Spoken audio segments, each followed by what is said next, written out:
দুদিন পর পর রিচ খাওয়া দাওয়ার পরেই ডাল আর আলু পোস্ত দিয়ে ভাত খেতে আমি খুব ভালোবাসি। তেজপাতা, শুকনো লঙ্কা, 5 ফোড়ন, হিং আর কাঁচা লঙ্কা ফোড়ন দিয়ে মৌরি, আদা, কাঁচা লঙ্কা বেটে তেলে কষিয়ে নিয়ে সেদ্ধ করে রাখা বিউলির ডালটা দিয়ে দিই। অনেককেই দেখেছি বিউলির ডাল সাদা পছন্দ করে, তবে আমি একটু হলুদ দিই। পরিমাণ মতো নুন এবং আরেকটু ওই কাঁচা মশলা বাটা দিয়ে ডাল ভালো করে ফুটিয়ে নিয়ে 1 চামচ কাঁচা সর্ষের তেল দিয়ে নামিয়ে নিই। আচ্ছা, তোমরা কি আলু পোস্তয় কালো জিরে ফোড়ন দাও?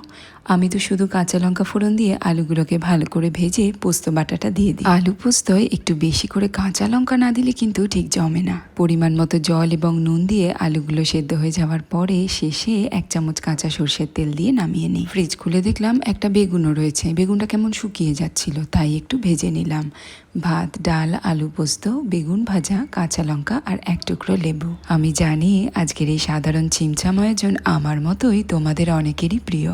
তোমরা বিউলির ডালে কি কি ফোড়ন দাও আমায় অবশ্যই কমেন্টে লিখে জানিও।